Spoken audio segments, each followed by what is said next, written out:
Friday's edition of the Tackle. It's another new year. It's our first show today. The studio, I'm always happy. I'm happy to have you this morning. And in Monaco, we are giving you time the first 10 people to join us this morning. Courtesy of Rex Roofing. Kama kawaida Rex Roofing are coming through for you. The new year, this is our first show. Na wanapea zawadi ya kuweza kuanza mwaka nayo. Karibu sana. The Tackle and it begins now. It is what is it? The 26th of January 2021 tarehe 26 mwezi wa kwanza mwaka 2022. I'm still in 2021. Hi.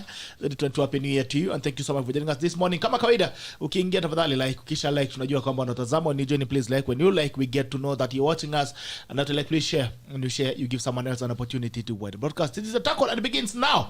Acha niona ngona mpata hata mapema hii kwa niaba ya Rex Roofing. Thank you so much Rex Roofing for partnering with us. Naona kuna ngona mamka tayari kama Douglas umepata homa jamaa kwa sababu naona wengi sana. Vincent Kipchumba na kuona Prince Shaul na kuona Ezra MK, good morning.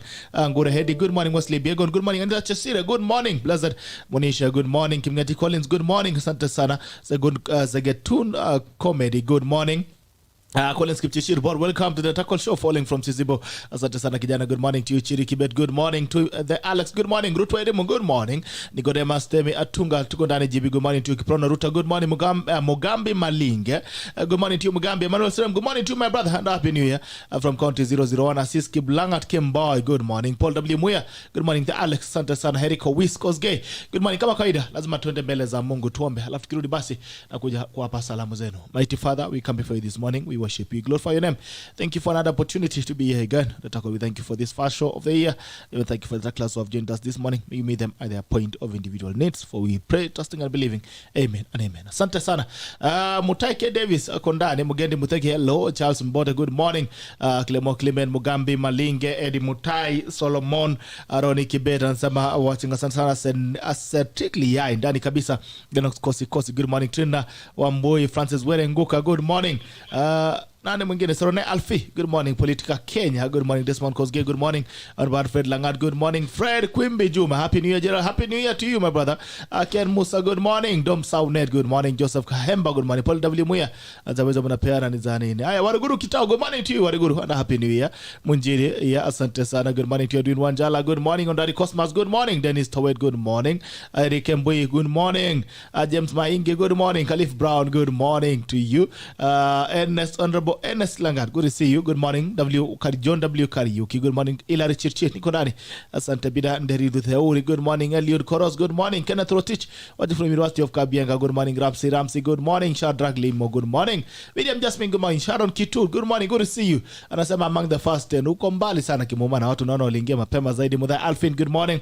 Arugut Kimutai, good morning. Jerambele, iko sawa. Sharon Kitugu, good to see you. My sister Satukliai, good morning. Albert Cheruta, good morning. From Tiago, good to see you bro. Good morning. Langat Geoffrey, good morning. Edwin Wanjara, good morning. Langat Evans Kushoto, good morning. Jane by Safari Bajan, good morning to you. Na kuona hapo Ras Mbogo Safari, good morning. Jane Mumbi, good morning. I say all the best in this new year. Asante sana, good to see you Jane Mumbi. Elias Kamugor, good morning. Ongana amekuja wengi hapa. Peter Seniors, anaitwa nani huyo? Victor Modekai, good morning. Must be what, good morning. Sami Maina, good morning. Noni Belemso, morning Gerald. Tumkumbuke sana Sandra and the family in this difficult period. But hey, pole sana our sister Sandra Njoki, losing your brother. Pole sana. We want to tell you that we are comforting with you and we are praying for you and we wish you God's grace and comfort. Pole sana Sandra Njoki kuweza kupoteza ndugu yako kutoka hapa Tetako. Nataka kuambia pole sana na tunazidi kuwaombea nyinyi kama familia. Acha Mungu aliwaze na roho ya ndugu yako ilale mahali pema peponi. Asante sana and thank you so much for partnering with us this morning. Tuko hapa na ONCHARI OYIEYO ambaye is a political analyst, ataweza kutuambia vile mambo yanaenda. Ule msichana wa Azimio anaitwa nani? Azena Lematian hajaweza kufika kwenye studio, sijui kama ameokopa taklas ama kumekuaje, lakini ataweza kutuambia mambo ni vipi. Hajaweza kufika siku ya leo. Pole pia kuweza kuchelewa. Zawadi ambao ameweza kupata zawadi yenu mtaweza kuipata kwa njia shwari zaidi. For the first 10 niko tayari ya kwamba jamaa yangu hapa amechukua, basi mtaweza kupata airtime yenu. Thank you so much Rex Roofing for partnering with us. The airtime has been courtesy of Rex Roofing. Rex Roofing roofs your world, and we tell you that they sell quality roofing shingles. Thank you for partnering with us last year, and we're also giving a discount this year of 3% off if you have a referral from Rex Roofing. That's where you get to get stone coated tiles, mali safi zaidi na roofing quality roofing shingles, and we're giving you a guarantee of 10 years workmanship guarantee. 10 years workmanship guarantee is what we tell you, that if we roof your project for the next 10 years, we'll be on site to ensure that your project is running well. Kama kuna shida kidogo, basi tunaweza kurekebisha pia. And we're giving you 50 years broader guarantee. We are telling you that for the next 50 years, your roof is going to be there as strong as it is. Look at the project that has been done before. Kimbia pale the Hub Mall, ukienda pale Brookhouse Runda, unaona kwamba roof zake zinaweza kuwa shwari zaidi. Rexha Roofing, visit www.rexharoofing.co.ke uweze kuweka order yako, unaweza kupata 3% discount courtesy of the tackle. Asante sana. Naona kuna ngona mamka tayari. Cornel Roti, good morning. Jambo na kuona. Julia Victor, good morning. Sheila Martins, good morning. Hey, watu wengi ambao Vicky Junior, good morning. Some of that's kind of you for reminding us. Asante sana. Na pole sana. We want to say again, pole to Sandra Njoki na familia yake. Haya, Onchari, jambo. Jambo sana. How you doing? Yawa? I am well. Aha. Ni kijana mdogo lakini usingizi ni mingi. Usingizi ni mingi kuliko miaka. Usingizi ni mingi. Okay, asante sana. Na miaka inasonga. Miaka inaenda. Inawezekana mdogo lakini miaka imesonga. Sasa uzee umeanza kuingia. Unafika 70? No, nilipita hapo kitambo, sasa hivi tuko 79. Acha. Tumeshinda Raila miaka 2. Acha wale nako bana. Baba anafika 80 na bado anaamka mapema. Unalala na miaka kidogo. Haya, salimia wana tacklers ambao wanakutazama siku ile. Hey, good morning wana tacklers. How you guys doing? Let's get into the conversation. Introduce yourself. Ni nani? Unafanya nini? My name is ONCHARI OYIEYO, and I do research. That is I studied political science. So I have a career in opinion polling, market surveys, and just before this, I served as Sonko's political advisor. That is the governor of Nairobi, the official political advisor. Of course, until he was kicked out of office for whatever reason. And yeah, basically that is it. So when he was kicked out, you also guys left him. So what happened? Say that again? When he was kicked out, you guys also left him. What happened? No, we did not abandon him. And of course, we had contracts which expired for me by March this year, and for other guys, different times. Yeah. But when he was kicked out of office, we had to continue being in office because the county had hired us to work with him. Yeah. So you're now the political advisor for Kananu? No, I'm just in office. When she came in, I think she came with her own political advisor. So you're in office doing what? Reading newspapers and taking tea. That's the beauty about Kenyan government. I mean, you can just sit somewhere and have tea. Yeah. So what I did out of good conscience is to stop drawing my salary because you cannot be taking money when you're not working. I stopped doing that. I consider that immoral. So I stopped. Yeah, I don't take a salary from the county. Okay, you don't draw a salary from the county. No. Okay. All right. So while you're doing your research and at the background of your political science, it means you've been somehow studying the political scene in Kenya. Before you even go there, what do you think is the general state of the nation? The state of the economy, the state of our social fabric, the state of our leadership. What's the state of the nation? I'd compare Kenya to a ship that is in the middle of the high seas. The clouds have gathered. It has begun pouring. The tide is rising. The captain is drunk. Hello? And the other officials... The captain is a pirate. And the other officials in the ship have no clue what's going to happen. So what we're waiting upon is the hand of God. Yeah. Because Can you come up again? Make that description once more. So I'm talking about a ship that is in the high seas with a drunk captain and the confused officials. The clouds have gathered. There's a downpour that has begun, and the tide is rising. So what the ship is doing is to just... It's oscillating. Back and forth. So that is because the economy, as Musalia said, during the earthquake, is broken. The social fabric is tattered. The political future of the nation is uncertain, as in there is total confusion. And but the main thing is, just like you remember sometimes back when Bill Clinton was running for president, he came up with a very nice phrase: "It's the economy, stupid." So if the president had been able to actually give Kenyans a stable, solid, strong economy, all these other issues couldn't have made much of a difference. Kenyans could have just found a way to make do with them. But because the economy is broken, everything else is problematic. Yes. All right. So don't you think the state of the economy is saying it's like a ship? There's a song that we used to sing back then in Sunday school. What was it about? Alikuwa nasema meli ambayo iko kwenye maji isongi mbele na irudi nyuma. What was the song? Anyway, if you are in Sunday school, remind me. There was a song about the ship. Ilikuwa meli katikati ya bahari, haisongi mbele na irudi nyuma. Kama unakumbuka tafadhali niambie. There's a song that we used to sing in Sunday school. Na hivyo ndio ONCHARI OYIEYO amesema ya kwamba Kenya is like a ship that is stuck within an auction. It doesn't move forward, doesn't go back, and the captain is drunk and the officials doesn't seem to know what's going on. All right, that's on his own words. What is the state of our social fabric? Well, we have a problem. If you go to a place like Uganda, for instance, or Tanzania, the head of state and government is considered once in a while the moral compass of the nation. If, for example, there is an influx of prostitution, you'll find Museveni saying something, or Kikwete used to say something, or the late John Pombe could say something. And then from there, the president sets the tone, sets the agenda on how citizens can behave. Now, when you come back here, the president has actually removed himself from the social happenings. That is why you find our young girls and boys take up very funny behaviors. Nowadays, the culture of sponsors is the in thing. You can find a very tiny girl of 22 years, whose father is like 45 years, having a sponsor of 60 years, a man who is much older than the father, simply because they've gotten this appetite of wanting to have what some of us are dreaming of having when we get to our 40 or 50s. You see that? Yeah. They want it now, they want it quick, and they want it big. So even tourists who come from places like, the West, find Kenya such a nice place to come and abuse our young girls. That is because our social values have not been entrenched or enforced in any way. We basically do not have some kind of guidance from anywhere. The church is also lost in its own money-making ventures. So that is what we have. Just like our broken economy, our confused politics, our social fabric is also torn. It's in tatters. All right. Let's look at the dailies. Today's dailies. People Daily inasema Uhuru Raila is the best bet for Kenya.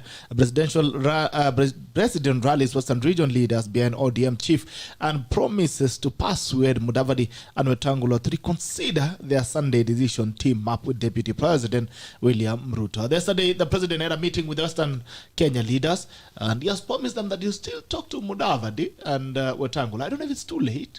I don't know if they're able to reverse the earthquake. All right. Alarm politicians ramp up for the registration efforts. I'm also seeing in Kisumu City, the employees at the county government of Kisumu City have been given a break to go to the village and register as voters. Mambo ya kura ndio hiyo.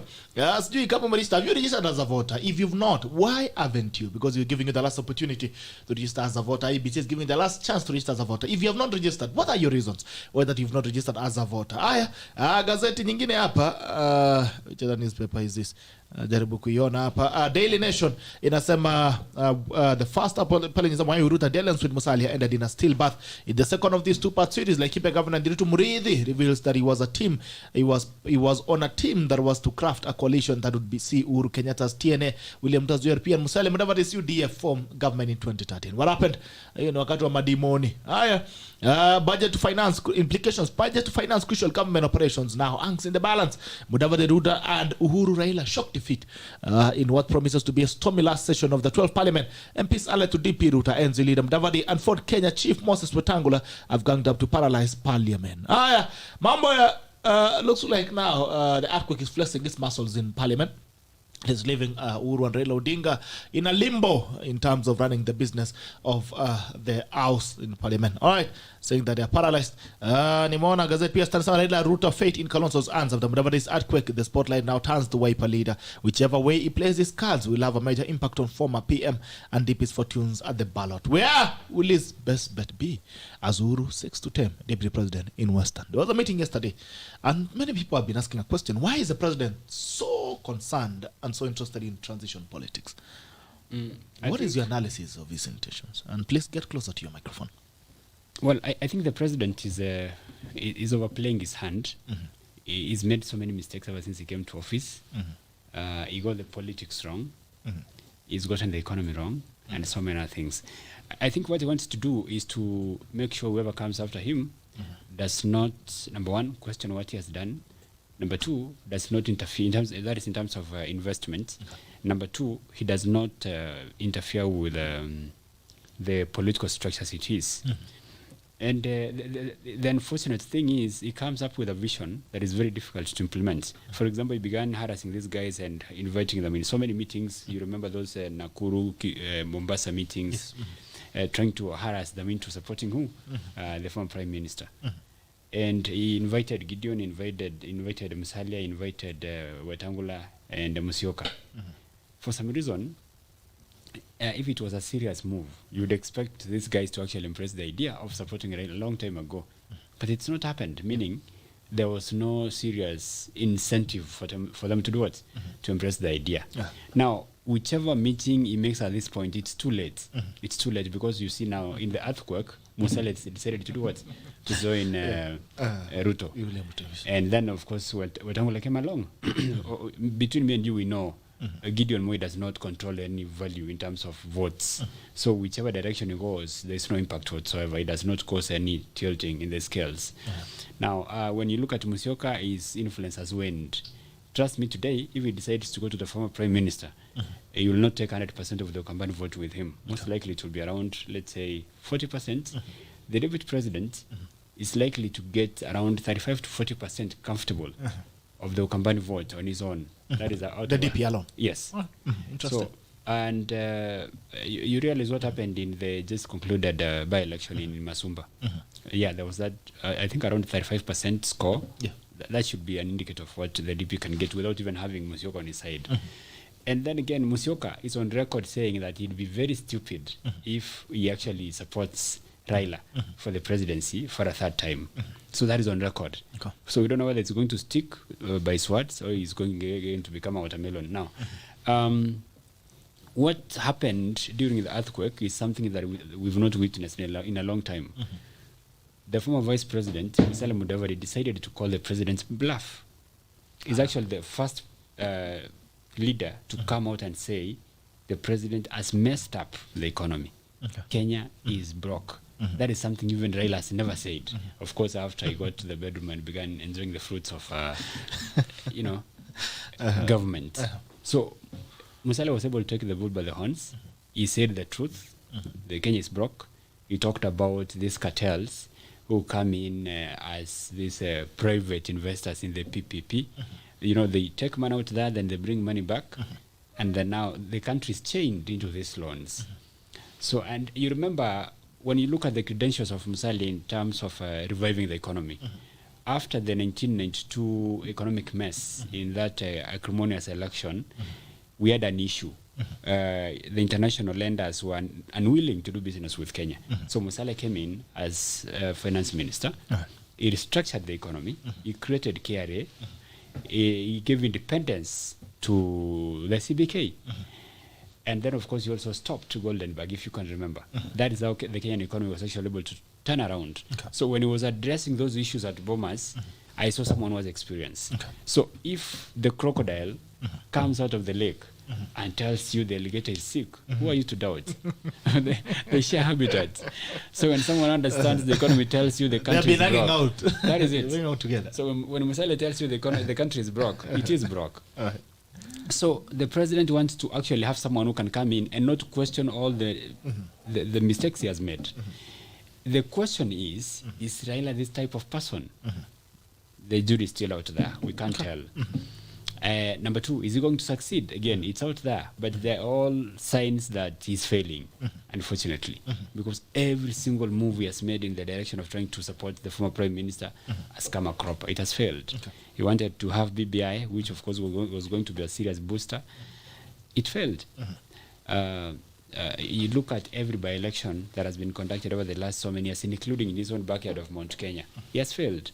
Now, you'll ask me, what's the significance of by-elections? If I'm a president and there's a by-election in my backyard, and I make sure the by-election goes my way, I'll be sending a message. Number one, I'm strong on the ground. I can influence votes.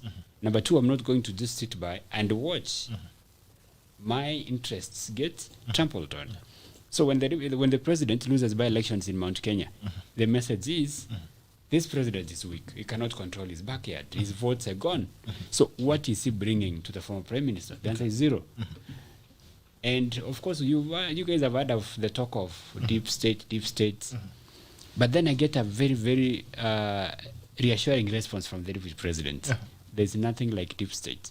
And as someone who does research, I can tell you that in as much as some of us want like running around and talking about rigged elections, I don't think there's an election which the former prime minister has won that we can say he won this. Are you sure? Like all the way from 2007? In 2007, you remember when the late Kivuit was asked who won the election?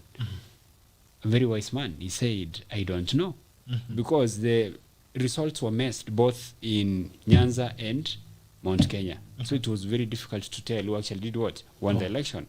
But some of us like running around and saying, in 2007, Raila won the election. We cannot confirm that. In 2013, he lost the election. In 2017, if you talk to guys who are inside ODM, NASA, they'll tell you they could not even be able to have a hand on their own agents. They also lost the election. What will happen in 2022? If, let's say, Bitok, I'm with you here, and my friend here and the other one over there, we support you and you lose a battle, okay? Then the next time, you go with one of us, not the three of us. Are you going to win? So, from the 2017 votes of around 6.3 million, now subtract Musalia's votes and Wetangula's votes. He goes to the elections with a less or a reduced militia or army, whichever you want to call it. So it's looking very bad. So I don't know the magic bullets the president's going to have to use to inject new energy into the former prime minister's campaign and give him victory. The best the president could have done is to rise above the fight and stop interfering with this and watch. You know, he needs to behave like a statesman, like a god. Let all these guys fight and let the best man win. That is Kibaki did. That's one of the reasons why some of us remember Kibaki so fondly. He never messed with his succession. Under this transition. Yes. All right, getting back to Sunday, and we are promised the earthquake by Musalia Mudavadi. In your own opinion, did he deliver earthquake? And why do you say so? I saw Raila yesterday said you cannot promise us an earthquake and you cannot even deliver a tremor. I think he delivered an earthquake. Now, on Sunday. My response, which I think is shared by so many Kenyans, what Musalia Mudavadi delivered was actually more than an earthquake. Yes, that was big. That was big. And for so many reasons. Number one, he was able to deliver a message so many politicians, senior politicians, including Raila himself, has not been able to deliver about corruption in this government, about the state of the economy during this administration, and the political destiny of this country after the election, or as we go to the election. So that was an earthquake. In fact, it was more, you over-delivered. Yes. And in a country that is full of cowards, he decided to be the only courageous man who can speak truth to power. He actually called the president's bluff. All these guys are cowards. Most of these guys are cowards, including Raila himself. The president promised us that the guys who stole COVID money will be brought to book. As we speak now, after so many deaths, after so much suffering, so much money lost, we don't know who stole COVID-19 money. The president has told us going to account for the money that he has borrowed. He has not done that. At some point, the president told us he's going to show us the people who actually imported containers instead of mobile clinics. They still are the cost. Up to now, we don't know. The president has been so quiet about the PPPs. Musalia said it. There's nothing like that. It's just cartels. So that was an earthquake. And that is why, if you look at one of the dailies, I think Taifa Leo, it had a very nice headline, Uhuru Atetemeka. So that. Musalia over-delivered. That was wonderful. And then, of course, the speech was very nicely delivered. He's a very eloquent man. It had so many catchphrases, tusidanganyene, And then he also said, kuna timu danganya Kenya, you know, they do something, they tell you something else. It was just a collection of facts, something we've not seen in a long time. People like, and that's why Musyoka's choice is being watched very keenly. You know, he's considered a coward by so many people. So he either goes the Musalia way and, you know, raises above the noise and becomes another courageous man, or he keeps on looking over his shoulder and continues being considered a coward and a watermelon. Okay, all right, that's coming. That's ONCHARI OYIEYO speaking of this that happened over Sunday, the delivery of the earthquake by Musalia Mudavadi. Now, let's look at the numbers. First of all, before we go to the numbers, you've talked about Kalonzo Musyoka, you've talked about Gideon Moi. There was also another guy who has been appearing on the political scene called Jimmy Wanjigi. Last week he was under siege. He was kept in his office. I understand he was in a bunker for over 8 hours overnight. He was taken to Kamukunji and released thereafter. I think they are trying to put up a case for him. But now, looking at the numbers. Now, first of all, Kalonzo Musyoka, Jimmy Wanjigi, and Gideon Moi have said that Musalia Mudavadi betrayed them. Musalia Mudavadi said that they were under pressure from President Uhuru Kenyatta to support Azimio la Umoja, Raila Odinga. But Kalonzo Musyoka and Gideon Moi have come out to say that Kalonzo Musyoka betrayed their cause. Do you think they had any cause? Musalia Mudavadi betrayed it. Do you think they had a cause? Oka had a cause? Do you think they have a cause or they had a cause? Well, I don't think so. Because, you know, like I said earlier, again, with all due respect, Gideon Moi does not control any votes. And we are working on a document that is going to be shared widely, entitled The Limits of Money. The limits of money in politics. There comes a time when even the entire, you know, Kenyan budget cannot bring you votes. So with all the money Gideon controls, he does not control any vote when it comes to the Rift Valley region where he comes from. So when he talks about a political cause, I don't know. When it, as far as Musyoka is concerned, we expected him to actually be the champion of a third horse, consisting of Musalia Mudavadi himself and Martha Karua, and possibly Justin Muturi. That is what we were looking at. But then, when you look at the kind of moves he has been making, they've been gray. You know, they're neither white nor black. And I think at some point, Musalia Mudavadi got tired of that. You cannot be running to and fro. And then you also discovered it was very clear that Gideon Moi was, you know, working like an Azimio mall in Oka. So I think Musalia Mudavadi made the right decision and said, okay, you know, you guys are pretending that we need to do something, but when all you're doing is buying time so that we can do what? We can get to Azimio. And Musalia Mudavadi never minced his words. He said, as Oka, we have been under a lot of pressure to join Azimio. And that is why these guys are not willing to have us from our own what? Outfit and present ourselves as what? As a third force, as an alternative. So, you know, you can only wait for so long.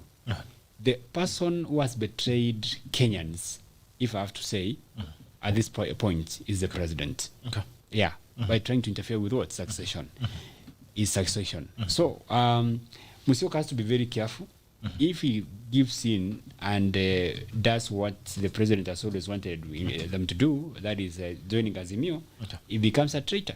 He'll have betrayed Kenyans. And I'm not saying he joins the deputy president. He just has to keep his word. He has to have a stand, and he has to stand on the side of Kenyans.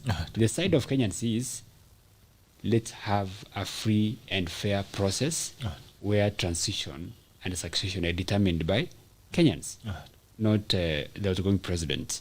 So if he gives in to pressure, of course, if he goes to Azimio, Kenyans will say he has given in to the pressure the earthquake man was telling us.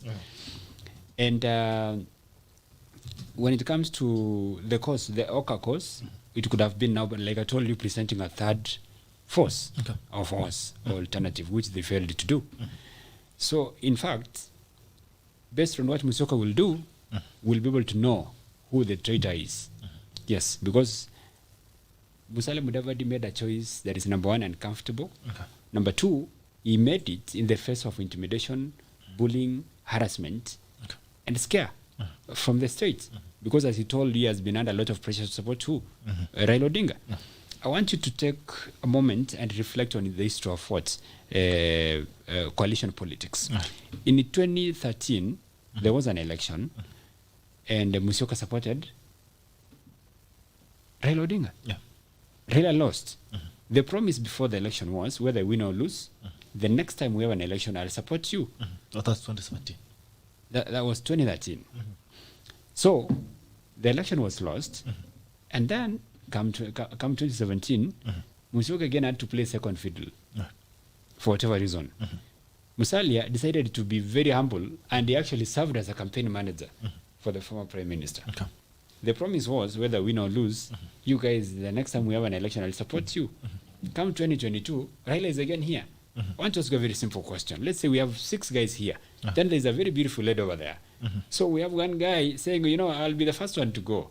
And, you know, if she does not get pregnant, we'll have a second guy go. I apologize if the example is not going to fly with so many people. You need to apologize in advance. So I know you're going to have a very big problem with that. Yeah, so the first guy goes, he does not do it. The guy goes a second time. Remember, we have 5 guys here waiting.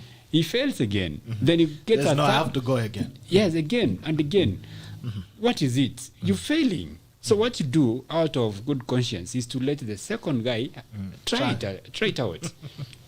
I mean, it's moral, it's common sense, and it's good faith. Right. Yeah. It's possible that, and I'll tell you for sure, if the former prime minister could have, I'm a numbers guy, I like Raila. He has contributed so much to the history of political progress in this country. If Raila comes out today and says, Mudavadi for president, this election will be over. Okay. You look at the around 3 million votes from Nyanza, the entire Nyanza region, that's Kisii and Luo Nyanza. Talk about 2 million votes in Luyaland. Okay. Talk about 1.8 million votes from the coast. Talk about around 1 million votes in Nairobi. And a good portion of votes from Rift Valley, Trans Nzoia, Eldoret. You know, Musalia will become president very early. And let me tell you something again. There's something unique about this country. Okay. We are so polarized. So we have to, the president has been talking about, when we began talking about this, I called it the Uhuru Unity Project, WP. If the president wanted to unite Kenyans, he couldn't have begun dovetailing towards Raila as early as he did. What he could have done, again, was to become a statesman. If he could have kept the deputy president with him, he gets Raila on board, he gets Musalia on board, he gets Musyoka on board, and tells them, you guys, you know what? In 2022, there'll be an election. If you want to vote, it's okay. But for now, I want us to bring this country together. But he didn't do that. What he did is to play a zero-sum game. You subtract 1, you add 1. So when he ejected the deputy president, he alienated a good portion of his own people from Mount Kenya and almost the entire Rift Valley. So then he brought in who? Raila. So it's a zero-sum game. I don't know what the president's advisors were doing. They were actually sleeping on the job. And remember, the defining element of whatever you do is results. We have so many people out there who can talk a lot of bullshit about how good they are. The difference is results. I can come here and pretend to be the best political analyst in the world. What do you have to say? What are the results? So for whatever the president was doing, the results were there to be seen by everybody. It was bogus. All right. Before we get to the numbers and who is losing what between Frederick Juma on YouTube, good morning. Bitogo Mani to you and Happy New Year, my brother. Happy New Year to you, brother. Happy New Year to you after a long time. It's been a long time. Karibu MCA Tenas Macau. Tenai Macau. Happy New Year. GB, it's been a while. I look forward to a productive and successful year. Happy New Year to you, my brother. And let's keep praying. And that's what we're going to have a great year ahead of us. King of Samunda, good morning, GB. It's been a while. Great to be here. Those are good morning, GB, and Happy New Year. Looking forward to an informative and delightful show in 2022. We are coming back bigger and better. You know, our guest ONCHARI is not mincing his words. And yes, UK has failed this country from the start. All right. Okay. Beba, I had asked, do you think One Kenya Alliance had a political course? And I've seen Beba come more by saying no. Given Sabuda Oka, to me is just a joke. They don't have votes. They are not focused. And like ONCHARI is saying, they're just buying time. That's a Monday exactly. UK lost it from the start in BBI. All right. Okay. Let me look at the Facebook comments here. Dixon Sambai, good morning. You're watching from Kisumu. Asante. Sina best analyst ever. Asante sana. Magere na Mongere anakuwa na Bram Shelanga, Gideon Moise alone, Jojo Ngweno. That's a fool. All right. Okay. You can actually disagree without being without writing insults on the tab. Please, you can disagree respectfully. So Thomas Ganga, don't underestimate people. You may be surprised in August. We were told that the city would be down by December. Check this up. The token EPSC wanasema ametumia shilingi ngapi hapa? What is the cost? 1,000 shillings. Na amepata how many units? Only 45 units for 1,000 shillings. All right, okay, that's a rip-off. Purity Tani, good morning. Amos Mbigwa, tuned in from the city of Nottingham, UK. Good to see you. Guys from diaspora, it's been a pleasure having you. Karibu sana watu wa diaspora from the UK as well. From Australia, Kenya ya pili. It's good to see you this morning. Now, before we get to the numbers on Chari, I'd want to get to my good friend here. I don't know if is Odede ready? Okay. Odede, happy New Year. Happy New Year, Gerald. Good to see you. Good to see you too. Thank you for coming in on short notice. Thank you. It's a pleasure. Azimio la kukimbia. Yes. Naona umeazimia kufika. Yeah. You well? Yeah, I'm well. Okay. Yeah. Mazuri. Naona Edwin Kimwana, watu wangu wa Eka Hotel anasema wanijera tuned in from Eka Eldoret. Good show. Asante sana watu wa Eka Eldoret. Good to see you guys this morning. Salimia watu wa Eka hapo. Salimia kina Sigilai, kina Faith, kina nani hapo wengine. Sheila. Ongo na watu wa Eka Hotel wasalimia sana. The guys that are coming in from Eka Eldoret. Thank you so much for always being very hospitable to us. Haya. Odede. Yes. Vipi? Alikuwa kilifika kwenu? You can ask whether there was earthquake or not, because if you ask ama ilifika, it means you are sure ilikuwa. Nisikia ilikuwa. Unajua yeye amesema ilifika kwao. So is it kwenu ilifika ilikuwa ama haikuwa? Sisi, we are still doubtful, very doubtful whether there was earthquake or not. Bado mko na wasiwasi. We are still not sure whether there was earthquake. Yeah, there could have been some soil erosion or something like that. Yes. All right. What do you think? What are your comments and what are your thoughts about the move by Musalia Mudavadi and ANC and Musalia and Wetangula to join William Ruto? Oh yeah. Do you think it's going to shift anything on a political scene? Two things, Gerard, are very important in that move. Number one, I know many people probably who are not pro-William might be feeling uncomfortable with that, or others might be castigating Honorable Musalia. But I think we need to respect the rule of law, which allows anyone to associate with anyone they want. So if Musalia, in his right mind, thinks that association with UDA and William Ruto will give him his political interest, so be it. I think it should be respected. That is one particular thing. Then the next thing, as to whether that move is good for him politically or not good, I think largely it is good for William, not good for Musalia. The move is good for William, but the move is not good for Musalia. Given where he comes from, he has not been able to command his people. You see the way Baba has commanded his people, and William has commanded his people, and people like that. Even if they make a wrong move, you can be sure 10% will remain behind, but 90% will go with them to that move, however suicidal it looks like. But that is not the category of the Musalia Mudavadi as a politician, from where I sit.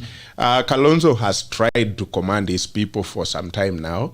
At least you can be sure, even Baba is a good politician, William is a good politician, but both of them know that there is a vote they cannot get in Cumberland without Kalonzo on their side.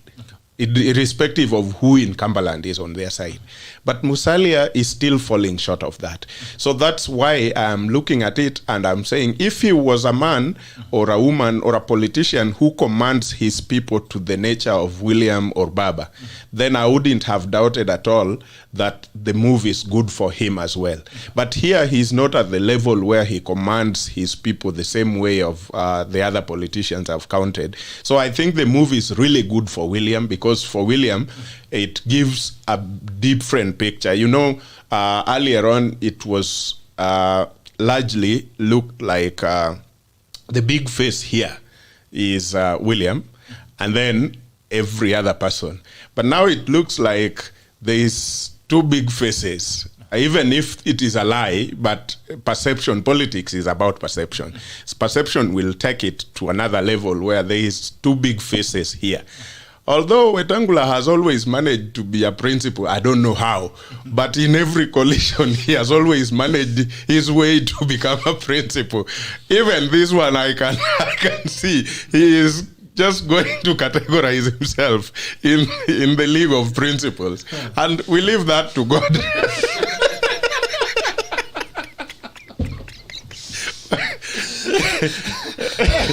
We cannot be the judge.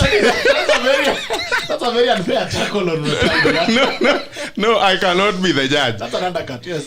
Because I have always seen him managing to be on the table of principals. How, I cannot tell. Even this one, he is already a principal. But we can't judge. Like I said, let's leave this to God. It is God who chooses principals.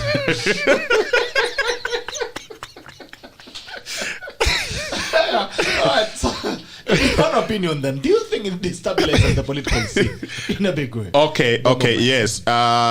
Largely it does. It does. I cannot deny that it doesn't.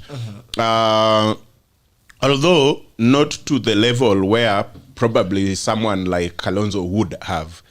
I know it does a little, but the magnitude will not be if maybe Kalonzo, for example, would have crossed to support or aungane na William. That would have meant a solid more than 1 million, like 1.4 or 1.6 million votes that goes directly to that wing. For Musalia, yes, it disturbs the normal political scenario in the country, but we cannot measure it specific and even give numbers statistically, because what we saw in 2013 was Musalia being defeated by spoiled votes and a lot of seats going to ODM, for example, in Vihiga County, where he comes from, and largely entire Western Bloc. And from there, he has not come out again to prove, because it is assumed that 2017, him and Wetangula gave Raila the vote of Western. But you can't tell when they were away from Raila if Raila never got a vote in Western. You know, that cannot be proven. Actually, the opposite can be proven, that without the two, Raila still got a vote in Western, and a big one. So that's why it destabilizes the larger political scenario, but cannot be measured by figures or pure statistics. Yeah. All right. Okay, umesikia mambo ya Wetangula, how he manages to be a principal. He has always managed. Okay, now there's something I want you guys to comment on before we move to the number. I would like us to look at the numbers very keenly. And as you are preparing to get back there, I need you, MESHACK, to get your numbers right. I need you, Chiro, to get also your numbers right. I want us to look at the numbers, because politics is a game of numbers. We had in 2017 about the tyranny of numbers, 2013 tyranny of numbers. All right, so politics generally, as an emotional game, is going to be informed by the confidence of numbers. Before we get to numbers, there's something I want you guys to comment on, and it's about Kivuta Kibwana and this deputy Adelina. And the deputy governor of Makueni County made a move, made a switch to UDA party. And Kivuta Kibwana is not a very happy man. And he has said it will be difficult working with you, Adelina, now that you seem to be having... You are infidels in the relationship of governance. All right, and they made a statement yesterday. My attention has been drawn to clandestine. dealings between Adelina Mwau, Deputy Governor Makueni County, and United Democratic Alliance. She had even pledged to take with her a huge delegation of our common political friends, the UDA, who declined our overtures. I wish to categorically make it clear Makueni people have expressed their intention to support Azimio la Umoja and will not be hoodwinked by people seeking self-aggrandizement. While I respect Adelina for the good working relationship for the last 9 years, our latest move puts our working together on the edge. The voice of the people of Makueni has always been our guide in decision making. I will not abandon that principle for political expediency. Adelina will work alone. I'll start with you, Jerry. What do you think about that? I think there's a problem with the statement. My friend has talked about freedom of association. That is actually a right in the constitution. So Adelina has a right to join the deputy president. And but also we should not forget that she's a sitting deputy governor. So I can understand the element of discomfort of His Excellency Governor Kibwana, someone I respect very much. Now, in terms of political implications, that is an indicator. To your microphone. Yeah. Let's get closer to your microphone. Yeah, that is an indication of what's going on here. That is an indication of the confidence the deputy president has engendered in some politicians. That should show you that as we approach the 2022, the August elections, there's a good portion, a good number of votes the deputy president is likely to get from Musyoka's side. I'll tell you something that Kenyans know. It's an element called RF, Raila fatigue. We have a portion of Kenyans who have gotten tired of seeing Raila on the ballot. And that is something I think his advisors have not told him. You remember, the Speaker of the National Assembly came out in a very candid interview and revealed that the president had told him 3 eyes that he wants to retire with the former Prime Minister. So, what's going to happen? There are people in Ukambani who want to see Musyoka being supported by Raila. To a point where if, again, Musyoka goes back telling them, let's support Raila, they'll turn away. Do you know where this case will go? To the deputy president. And that is what that move by Adelina Mwau shows you. In fact, before we even go to the numbers, I'm going to tell you right off that the deputy president and his UDA will not miss a third of the Ukambani vote without Musyoka. So if Musyoka decides to join the deputy president, that is about 70% of the vote going to the UDA side. Because of that element alone, about 15 to 20% of the Ukambani votes will not go to, will actually go to the alternative side, not the Raila side, because of Raila fatigue. And that is something the former Prime Minister should have considered before declaring his intention to run for president. And I think the president knew it when he was pressuring him to retire with him. So that is a very tough position for the lady, obviously. The beautiful thing is, we are a few months from elections. So even if it becomes very tough to work with our governor, it won't be for long. We're going to elections. And it will also not be such a big deal for Kibwana, because in a few months, all these governments will be dissolved and then we'll be on campaign mode. Then, we'll have a new governor in Makueni and a new deputy governor. So the tense relationship between Kibwana and Mwau will not have a negative impact on the people of Makueni for long. Yes. All right. ODEDE, Yes. what are your thoughts on the statement made by Kibwana? The statement that was posted by Honorable Kubutha on his page, to me, is his frustration. I think they have had a very good working relationship for a long time. They stood by each other even during the difficult moments they were going through in Makueni with MCAs and all that. They are also coming from a long way together in the second liberation. Both of them were there. Adelina has been around for quite some time. and Governor Kivuta has also been in that pace for quite some time. So I think there are people, for me, I read a man who got a bit disappointed, but that probably he thought they were on the same page in terms of principles. They were thinking the same way for a long time, only to realize that the lady has a different thought at the end of this term. And so he was feeling a bit disappointed by the move, although there is very little he can do about it. I mean, those other bit of statement of working together is neither here nor there, because what else can you do? Yeah. We are just 6 months away.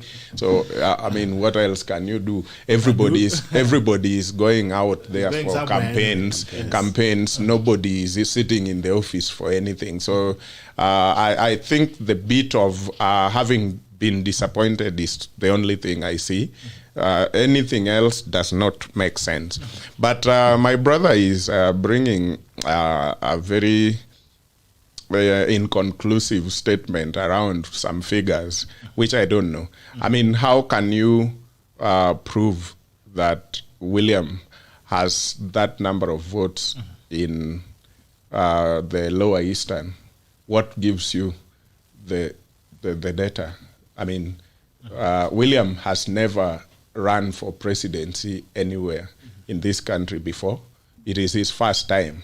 So if you were to check around the pattern, you wouldn't find any pattern because he has never run before. So what gives you this? I don't know. It cannot be told. The assertion that there are many people, I don't know. Anything after one is many. So if there are two people who are tired of seeing Baba in the ballot, that is still called many. But is it many to stop him from winning presidency? I don't know. Because if you talk about many, you are talking about the majority of voters. What is the age of majority of voters? Okay. It is the youth. Okay, so how many times have the youth voted for Raila?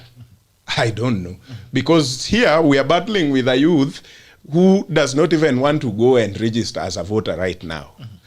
And you can't claim that the reason why they are not voting is because they have voted Raila so many times, so they are tired. So that statement really needs to be qualified with some facts. And I don't see any. If there is anybody who is tired of vote Raila in the ballot, it should be me and another person older than me who has voted maybe twice or thrice or so. Somebody would say, I voted him in two of this, I voted him in this, I voted him. So I'm tired of seeing Raila in the ballot. But again, that is the minority in terms of those who we are looking forward to give their vote for a president to win. So the youth are either have voted once or are going to vote for the first time, or maybe second time if we stretch far. That cannot be justified to say we are tired of seeing Raila in the ballot. How? I mean, these are some of the things that we just say. A youth of 20 years old is telling you, nimechoka kupiga kura. Amepiga kura mara ngapi anyway? What are your facts? I think I like that. You know, when it comes to statistical extrapolation, we have what we call a research dry land. That is a place where you don't get any presidential or president or existing data that can guide you. But when I made a reference to Makueni, not Makueni per se, when I made a reference to Ukambani, I did not do that in a desert. I didn't just pick those figures from the wind or the clouds. So there are when you look at the Masumba, when we don't have existing data on a candidate, especially when we're talking about a first-time presidential candidate or parliamentary candidate or whatever, we use what we call incendiary or subsistent data. For example, for the deputy president who has not been on the ballot, on the presidential ballot, you look at the by-election which was held a few days ago, and I mentioned this earlier, in Masumba. Now, the Kivutha supported candidates had around 44% of the vote. Now, the UDA candidate, who was the number 2, had 33% of the vote. Then we had a 24% scoring candidate who was a Musyoka candidate. So if you ask me, for a deputy president who has never been on the ballot, what we use to assess what he can get is the score of the UDA candidate, which to me is a third of the vote. Now, what you do, you project that for the entire Ukambani. But I'll tell you again that from my own, forays into the larger Ukambani region, that is Kitui, Makueni, and Machakos. Of course, it has a combined vote of about 1.7 million. In 2017, it was 1.5. Machakos has 620,000.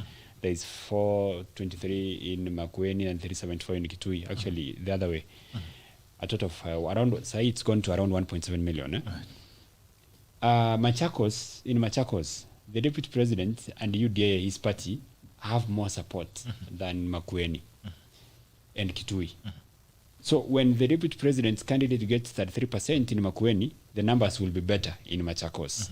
That much I can tell you because of the liberal nature of Machakos. I think maybe because it's closer to Nairobi. Okay. In Kitui and Makueni, they're a bit more conservative and they tend to listen to either Kibwana or Musyoka more. Okay. So trust me, even without the backing of His Excellency, the former Vice President, Stephen Watermelon Kalonzo Musyoka, the deputy president and his UDA party will get more than 30%, to a point where if Musyoka decides to come out and keeps his word and says, I'd be very stupid to support Raila again, these guys will collect up to 80% of the Ukambani vote to the UDA side. That is how bad it is. Okay. Yes. So what are you saying here? You're simply trying to say that if Kalonzo runs to the ballot, Ruto will beat him in Cumberland. I've not said that. That's what you're saying in essence, because if you say if Kalonzo keeps his word that I'll be foolish if I go back to support Raila, that means he goes alone. Not necessarily. You can support William. Why not? Okay. What stops him from supporting William? If he supports William, that's a different thing. Thank you. I didn't say, what you said is what you said. I not say that. There's this tendency of putting words into people's mouths. But why were you not saying it clearly like that? Was I the one to make it clear? Mr. Dede. Yes. As you can see, I know how to run my mouth. Yes. I don't want help. Now, if Musyoka decides to run, there is a vote he'll get. Like you said earlier, he has a better control of his constituency than Musalia. That is beyond even debate. The only currency I have in this town is honesty. Yeah. So Musyoka has a better grip. Everybody claims that. I'm not everybody. I'm ONCHARI OYIEYO. So the point is, Musyoka has a better grip on his constituency than Musalia. That is beyond discussion. There is a vote that he will get if he goes to the ballot. It can be 50% of the combined vote. It can be 45%. But he had a candidate in the by-election who got 24%. And that is not enough to actually show that he can perform dismally if he is on the ballot. Because you saw what happened in the Machakos senatorial by-election.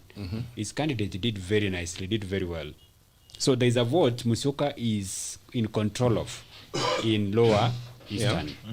So he can get 60% of the vote. Then the remaining 40% is shared between the former Prime Minister and the Deputy President. That is if Musyoka decides to go to the ballot.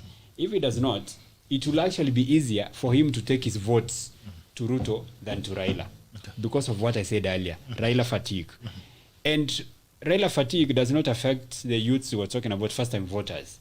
Raila fatigue affects people who have been watching and waiting for Raila to support these guys who have supported him. Like if you get a serious Mulembe man who has seen Musalia obediently serve as Raila's manager, okay? And he knows Musalia has potential to be president. This guy is waiting for Raila to say, sasa mimi nimefika miaka 77 na nimechoka. Musalia tosha. And it's not happening. This guy is suffering from Raila fatigue. So you go again to him and tell him, you know what, let's support Baba one more time. Why? So there's that element of Raila fatigue. Of course, there are people who admire Raila and they want to see him run all the way. 200 years. But the good thing with that, Just a moment. you also know those are the minority Let me finish. in the voting bloc. Now, it takes a very small number, a very small percentage of voters to bring out a different result. That is according to statistics. What you guys believe out there, I don't know. 2,000 voters can make a big difference. Yes. I saw it in Kiamba, where the margin of victory for Kawanjiku was so small. It was thin. Razor thin. Makes a difference. So that small minority, the minority you're talking about, can tilt the scales, right? Yeah. And that is what matters. And majority can even tilt it further. That is obvious. Now you're stating the obvious. Now, what you are saying, you want us to bank on the minority, how minority can tilt it for William, but you don't want to see how majority can also tilt it further for Baba. There's a point I'm trying to make. Yes. The point I'm trying to make is this. You cannot ask a man with syphilis to take on gonorrhea as well, when others have not had even the smallest share of small diseases. Are we together? We are not. Now, the point between William and Raila, there is one who cannot afford to lose votes. There's one who cannot afford to lose votes. And that is the former Prime Minister. Number one, we've been told now that this is a very, very last. He doesn't have the luxury of losing votes. He does not have that. Okay. So I listened to Ngilu, and she made a very sober statement. The departure of Musalia from the Azimio bracket is a big blow because we expected him to actually be part of the process. Okay. And it's tough, but we have to move on. I listened to, we have sober minds in the Azimio movement who've been able to see the damage that has been done by the movement of Musalia.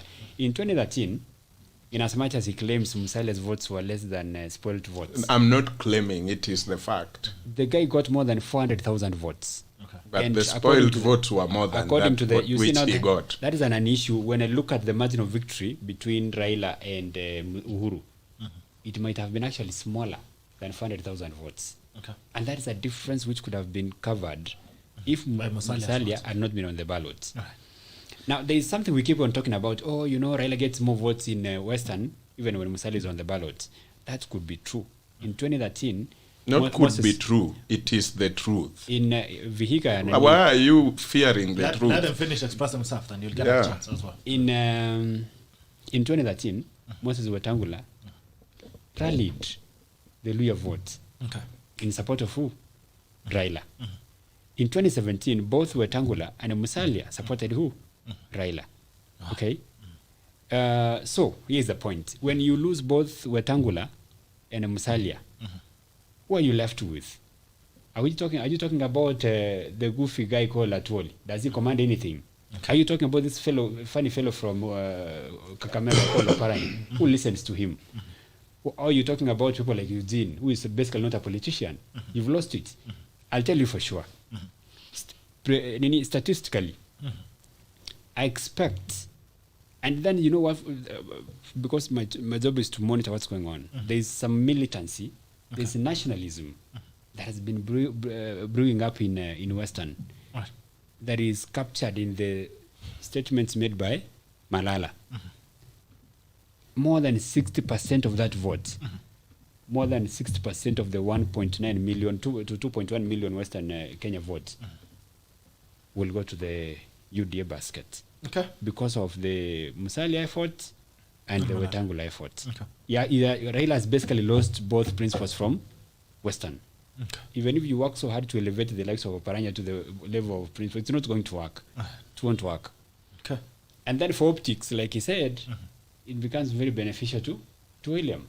Okay. Yeah. So now you can go to the numbers. All right. Unless Before you there's go to the something numbers, if No. you haven't rejoined her, before you go to the numbers. Yeah, I think ONCHARI is just giving us what they feel is comfortable with them as UDA. Because how... Are you a new dear? Of course. I'm wondering. He doesn't have to say. I mean, these things, if you have a brain, you can use it. does somebody have to say?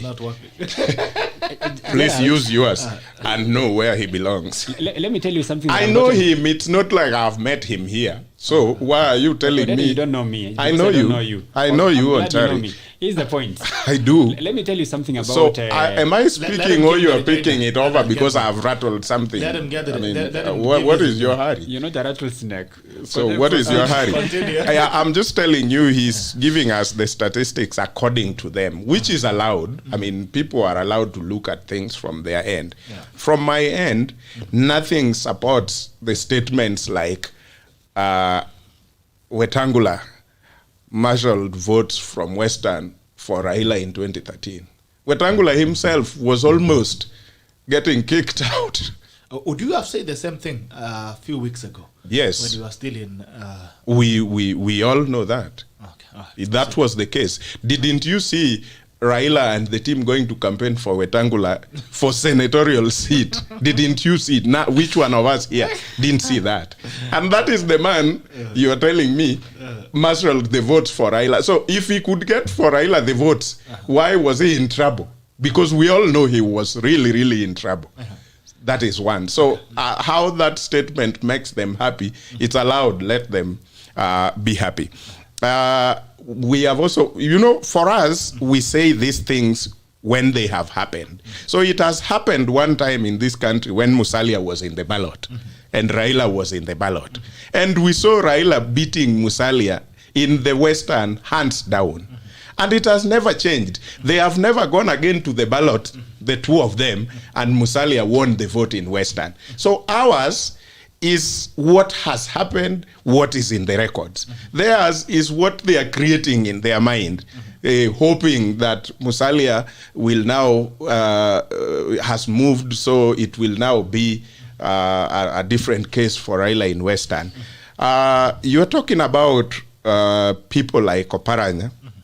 You are calling them, sijui what names. It is Oparanya who can claim anything here. Because it is Oparanya who has been with Raila since 2007 or before. And they have worked hand on hand until today.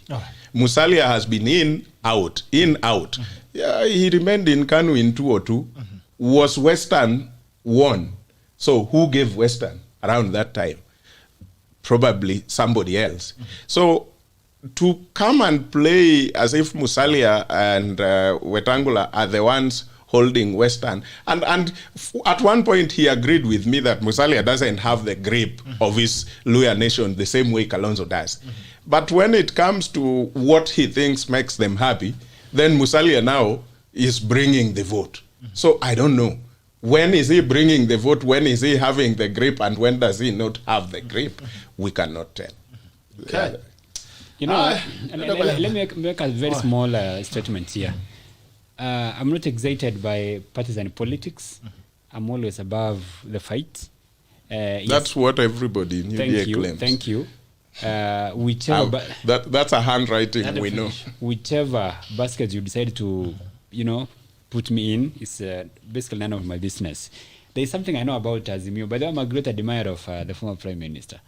When I grow up, I'd like to be like him.